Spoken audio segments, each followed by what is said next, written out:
Muy buenas noches. Bueno, un día largo para los que nos hemos levantado a las 5 de la mañana a ver este Papa argentino, este Francisco, que realmente le ha cambiado el humor a todo el mundo. Hay como un verdadero otro clima en la última semana en Argentina. Veremos cuánto nos dura y si es profundo, pero por ahora la verdad que es un buen momento lleno de alegría, lleno de emociones. Algunos de nosotros que nos acordamos de Juan Pablo II y de nuestras adolescencias y bueno, y todo vuelve a surgir, así que hemos decidido hoy tratar este tema con un invitado muy particular, pero también nuestro compromiso del martes pasado, hablar sobre la educación en Córdoba, la verdadera posibilidad de elegir o las bajadas de línea. ¿Carmen? Y bueno, estamos tan emocionados, pero esto no hace otra cosa que comprometernos un poco más. La verdad que los mensajes y los signos que nos ha dado este Papa, por ejemplo, nos ha presentado un maestro a solo 4 metros de su altar esta mañana. Claramente la educación está entre sus prioridades. Bueno, vamos a hablar hoy, y le agradecemos mucho que nos dé esta oportunidad, con el arzobispo de Córdoba, Monseñor Carlos Ñáñez. Primero vamos a tener un video con una opinión en el entonces arzobispo Bergoglio, sí. Ahora Papa, sobre la educación, que nos va a dar pie a la reflexión de la segunda parte del programa. Porque aquí nos está quedando en claro de que, bueno, la alegría es total de tener un Papa argentino, pero ahora viene la responsabilidad de ser la iglesia del Papa argentino y todo lo que hay que reflexionar al respecto. Entonces, veamos estas reflexiones sobre educación, hablamos con el arzobispo Ñáñez y luego nos metemos de lleno en el tema educación. A nosotros, los dirigentes, se nos pide testimonio. Nunca podemos a un chico enseñarle el horizonte de grandeza de la patria que recibieron y el que tienen que proyectar si usamos nuestra dirigencia como escalón para nuestras ambiciones personales, para nuestro trepar cotidiano, para nuestros mezquinos intereses, para abultar la caja o para promover los amigos que nos sostienen. Se nos pide otro tipo de testimonio. Y cuando nuestros chicos nos ven a nosotros dirigentes, que le damos este testimonio de bajeza,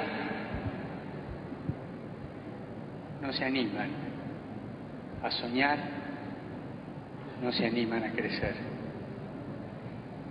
Hoy la patria nos pide a los dirigentes trabajo. Trabajar en lo que hemos recibido para hacerla crecer y proyectarla hacia el futuro. Si no damos testimonio de esta capacidad de horizonte y de trabajo, nuestra vida terminará en un rincón de la existencia, llorando la milonga de nuestro fracaso, como educadores, como hombres y como mujeres.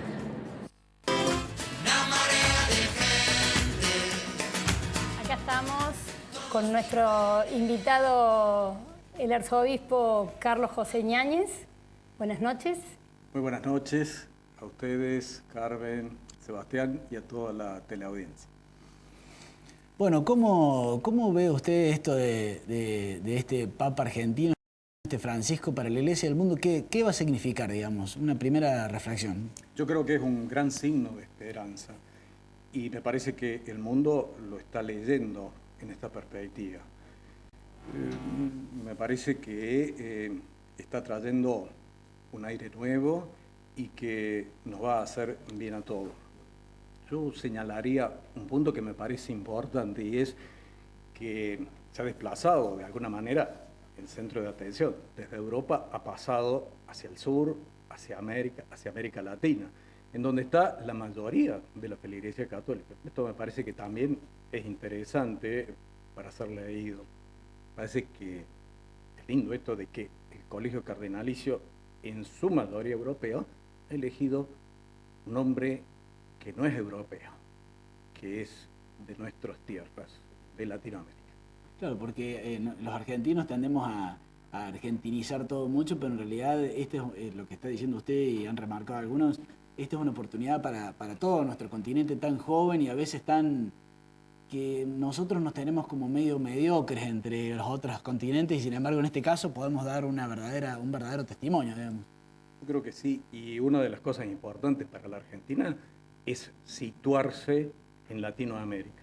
Si bien es cierto, nosotros tenemos una herencia europea innegable, muchos de nuestros padres, nuestros abuelos han venido de Europa, somos latinoamericanos y tenemos que enorgullecernos de eso y saber valorar la herencia común que tenemos junto con los otros países de esta parte del continente.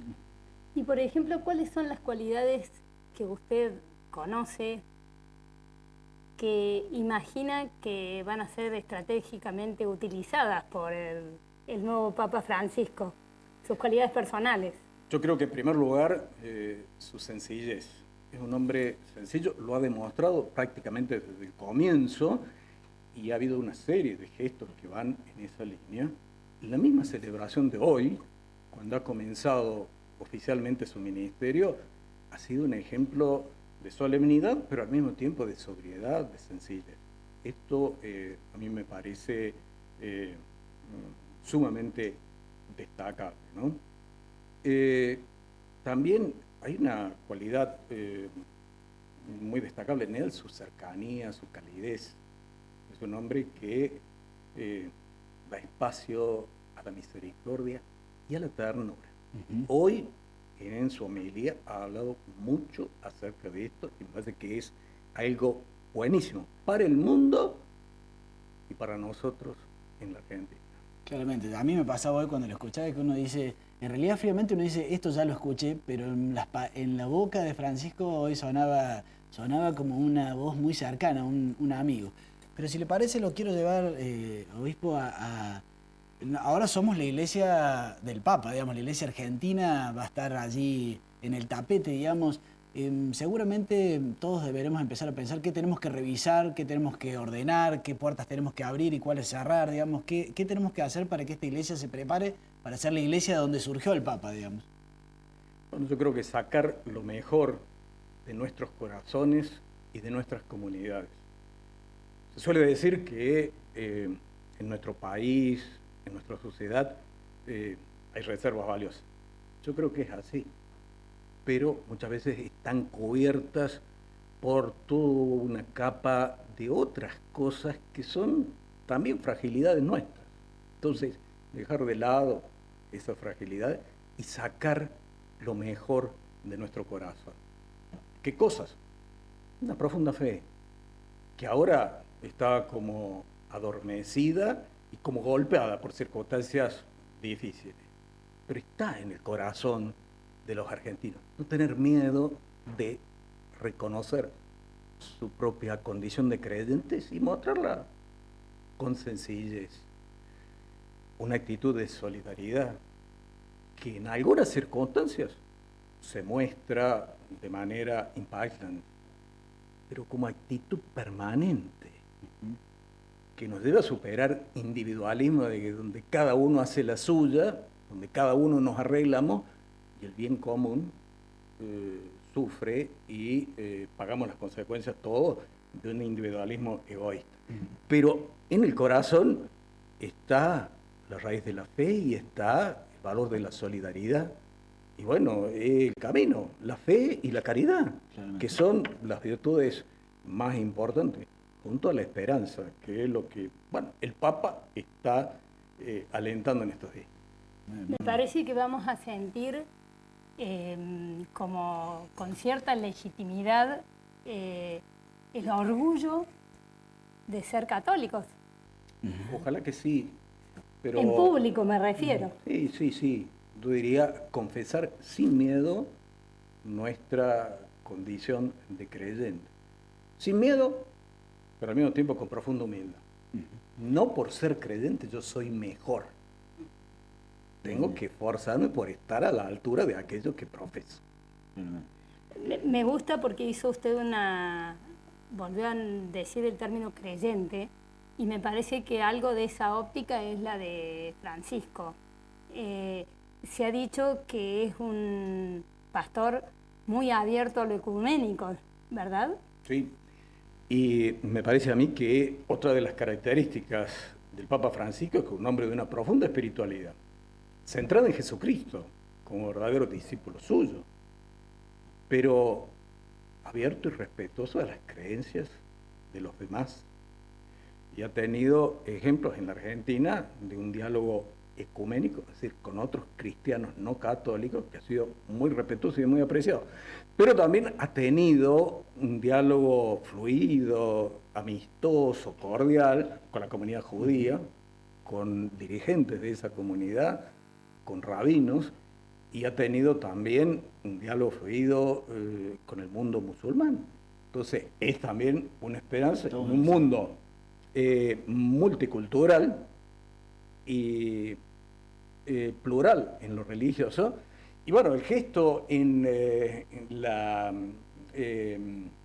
conferencia de prensa con los periodistas fue notable, porque él respetó que ahí había probablemente algunos no creyentes. Entonces yo los bendigo en el corazón. No les, por así decir, impuso una bendición católica. Dijo, yo en el fondo de mi corazón rezo por ustedes. Y esto me parece a mí que es valioso, sí. En el marco de este programa, que sabemos hacer muchos análisis institucionales, políticos, no puedo dejar de preguntarle, el Papa hoy a la mañana y en general está hablando de diálogo, de unidad, de reconciliación, y sin embargo la Argentina parece que en estos días ha habido una tregua entre dos bandos que se siguen peleando como a muerte. ¿Es posible este diálogo, esta reconciliación? ¿Cómo lo ve usted, obispo? Yo creo que sí, que es posible y que es necesario. Es necesario. Yo creo que tenemos que dejar este tipo de enfrentamiento en donde todos perdemos. No es que uno gane y el otro pierda. Todos perdemos. Ahora, así como tenemos cosas valiosas en nuestro país, nuestras reservas son realmente valiosas, también tenemos fragilidades y tenemos que reconocerlas. Y una de esas es esto de enfrentarnos y considerarnos enemigos. En el año 61 la Conferencia Episcopal publicó un documento interesantísimo, riquísimo, que ayudó a la recuperación de la democracia. Iglesia y Comunidad Nacional. Y decían los obispos, pareciera que esto de unitarios y federales no lo hemos superado. Más allá de esta confrontación circunstancial, estaba señalando de que a veces tenemos dicotomías que no se resuelven. Sí, fracturas de fondo, digamos. Sí. En ese marco, perdón, antes de darte la palabra, Carmen, tomando el tema de la solidaridad de la que ha hablado usted, yo tengo la impresión de que cuando yo era más chico, digamos, fluía más las relaciones entre las distintas esferas sociales y se hablaba más de solidaridad y demás. Ahora, por el tema de la inseguridad, del narcotráfico, del clientelismo, se ha endurecido más, son más estamentos más cerrados. Inclusive alguna gente dice, no, porque a aquellos le dan tal y a mí no me lo dan, y a él le dan el subsidio, a mí no me lo dan. Hay como envidias entre sectores y demás. En ese marco, el llamado a una iglesia dedicada a los pobres, comprometida, solidaria, encuentra su problema a la hora de hacerse real, ¿no? Le dejo esta preocupación porque yo digo, está bien decirlo, pero ya no era como antes. Antes un poco jugábamos al fútbol todo en el mismo potrero y demás. Ahora como que la sociedad está muy... Hay alambres entre barrios cerrados y barrios abiertos, para decirlo de alguna manera. Pero es posible volver a lo anterior. Y, por lo menos, para la comunidad católica, el Papa Pablo VI decía una cosa interesante. Lo propio del creyente, del cristiano, es ser consciente de las dificultades, pero no rendirse frente a ellas, sino buscar nuevos caminos. Y entonces, esto que está señalando Sebastián es así, en parte, pero no es fatal que sea así. Claro. Podemos plantear perspectivas superadoras que permitan recuperar lo que antes estaba en otra formulación, porque no va a ser simplemente volver atrás. No se puede volver atrás, pero sí se puede pensar en una propuesta superadora. En esta línea, hoy cuando el Papa hablaba de cuidarnos, a mí en ese idioma tan simple me llegó por este lado de la última pregunta que le acabo de hacer. Claro, cuidarnos, respetarnos, valorarnos. Ya no es un llamado ciudadano a querernos, sino que es un llamado fraterno. Somos seres humanos y nos tendríamos que tratar un poco mejor, digamos. Sí, y en la homilía tuvo un nivel solemne, estaba hablando al mundo.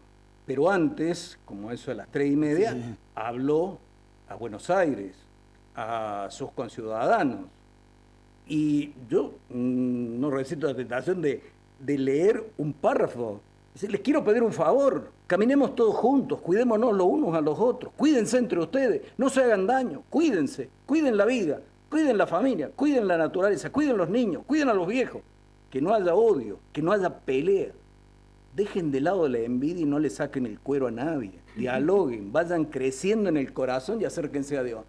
También con un lenguaje, diríamos, muy porteño, nos dijo a todos los argentinos, a los de Buenos Aires en primer lugar, pero en ellos a todos los argentinos, por favor, reencuéntrense y construyan entre todos un país. Mañana va a haber cola en los confesionarios porque para sacar el cuero somos hechos a hacerlo, argentinos.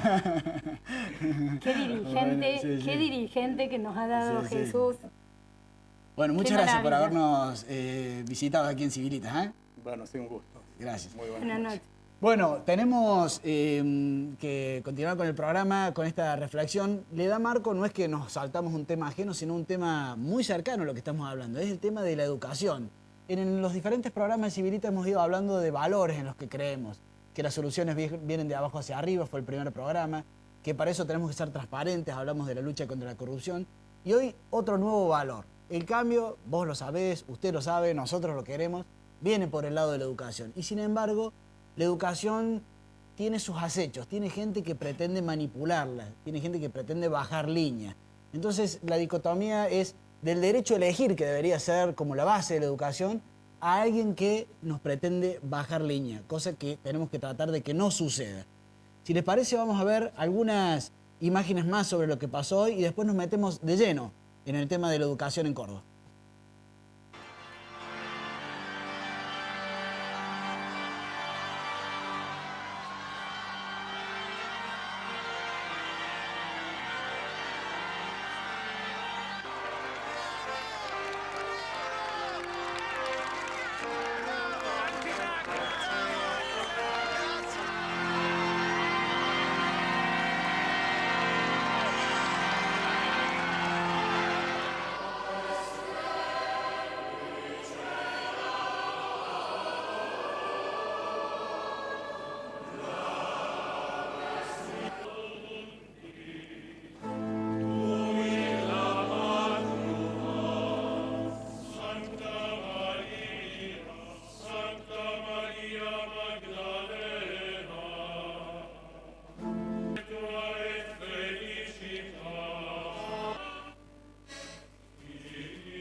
Existe genite Iisus, o legomenos Christo. Bueno, realmente un día largo, lleno de alegría, lleno de gente en toda la Argentina, como decíamos con Carmen, hay una buena onda en general importante. Pero bueno, los problemas existen, es una gran responsabilidad ahora volver sobre ellos para encontrar soluciones. Antes de ir a la mesa que hemos invitado, quiero darle el marco a este tema. Nosotros creemos que el derecho a elegir de la educación es muy importante. El pensamiento crítico, la posibilidad de que los padres elijamos cuál es la educación que queremos para nuestros hijos. Ya el año pasado, aquí en el programa denunciamos que había gente de la Cámpora, en los colegios de Córdoba, tratando de influir, de meterse, inclusive con unas entradas de cine y demás, y en su momento se generó toda una movida. Ahora quiero acercar otro dato. En las universidades de Córdoba hay también bajadas de línea, y esto me avergüenza mucho como universitario, como hombre de la Universidad Nacional de Córdoba. En algunas facultades, por ejemplo en la Facultad de Ciencias de la Información, a los chicos le dicen, ¿han visto 678? Véanlo porque mañana me van a tener que presentar un informe. En las otras universidades, en la Universidad de Villa María, el rector, que además es funcionario, dice, vamos a educar para, gente para que apoye este modelo. Y cuando uno llega a la Universidad de Villa María, ve artículos en donde tratan de llevar militantes al kirchnerismo, digamos, a la cámpora y a otros sectores del peronismo, digamos. Hasta en la propia Universidad Católica hay síntomas, comentarios y demás de no un clima de pensamiento crítico, de apertura, sino de bajada de línea, de pensamiento único. Esto no puede ser. No puede ser en ninguna universidad y mucho menos en la universidad pública que la pagamos todos, kirchneristas y no kirchneristas. Queremos dejar en claro esta denuncia porque es muy lejano a lo que es el ideal del pensamiento universitario, que es un pensamiento abierto en donde todas las voces se pueden escuchar. Pero este no es el único caso. También tenemos otros casos donde hay un intento de avasallar la educación privada, la educación de gestión privada de distintos tipos, y por eso nos vamos a acercar a esta mesa. Carmen. Bueno, acá estamos con Patricia Orozco y Ezequiel Leiben. Nos interesa mucho la educación. Hoy le vamos a dar un enfoque de un punto de vista, pero simplemente porque tuvimos que resignar parte del programa. Buenas noches, Patricia. Sabemos que el viernes pasado los chicos de las escuelas privadas tuvieron que quedarse en su casa porque los docentes tenían una jornada de reflexión. ¿Me podés contar de qué se trata? Sí, hubo un cambio de actividad, en realidad no fue un paro, fue una decisión tomada con el Consejo de Educación Católica para poner de manifiesto un problema que ya arrastra 20 años. Este problema se originó cuando se hizo el traslado de docentes de la Nación a la provincia, todos docentes de nivel medio. En esa ley de transferencia se especifica que había un aporte que hacían los docentes cuando estaban a nivel nacional a la caja complementaria de la Nación. Era un descuento de un 4,5% del sueldo. Cuando se hace el traslado, en la misma ley esta, hay un artículo 14 que da la posibilidad, o sea, los docentes que ya venían con cargos y horas cátedra, siguieron aportando a la caja.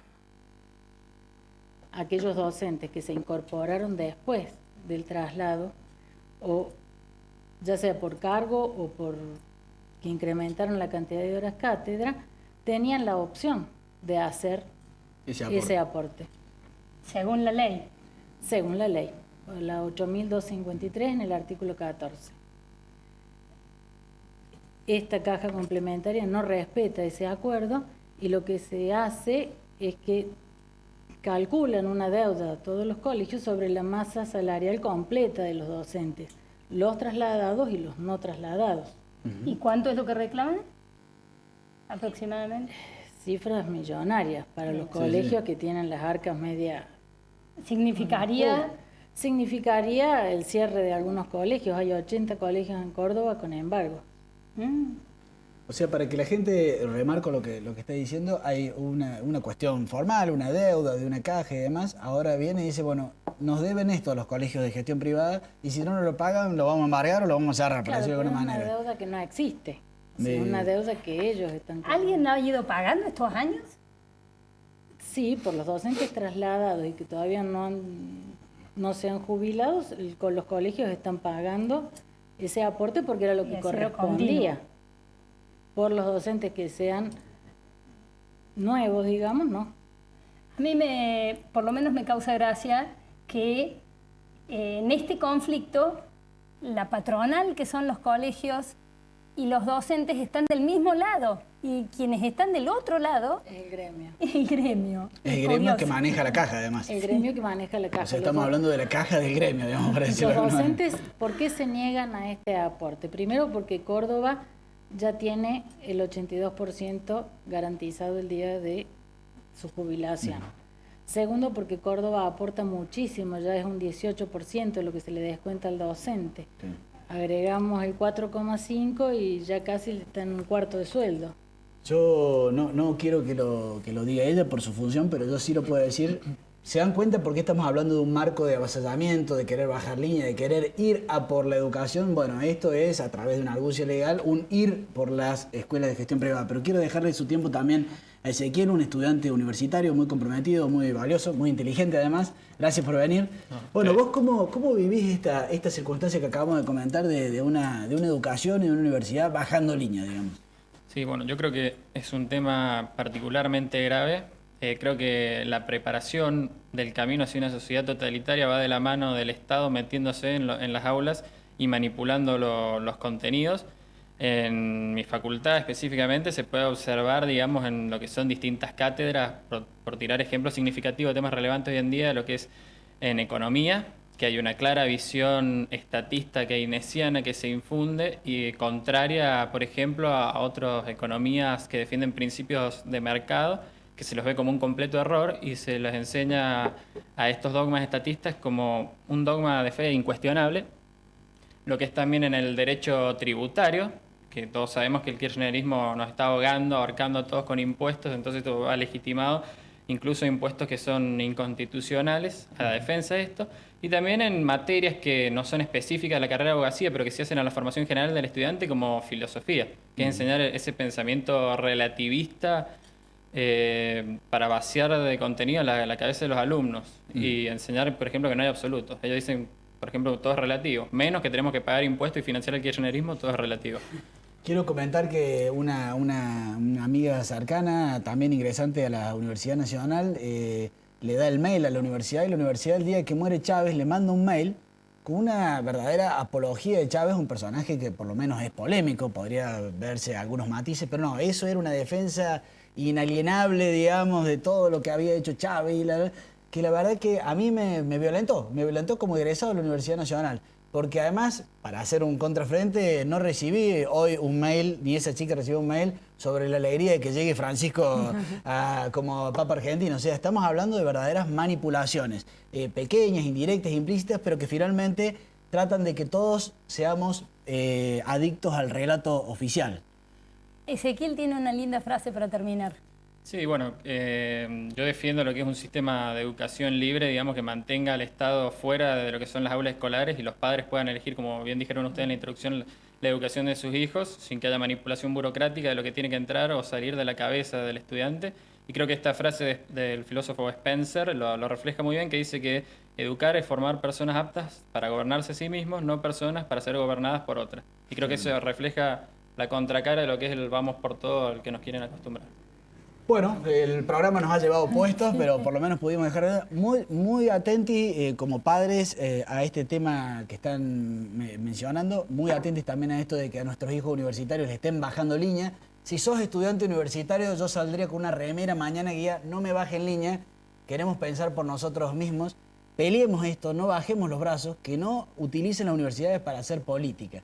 Bueno, si les parece, en el próximo domingo nos vamos a encontrar, creo que a Carmen no la vamos a tener porque viaja a algún lugar, pero vamos a estar nosotros aquí, los de Civilitas TV, tratando el tema de la pobreza. Todos estamos de acuerdo en que hay que trabajar para que la gente salga de la pobreza. Ahora la cuestión es cómo, perdón, me estoy equivocando, el martes, sí, el próximo martes a las 22 horas, el tema de la pobreza y cómo salir verdaderamente en Argentina de la pobreza estructural. Nos vemos el próximo martes. Buenas noches.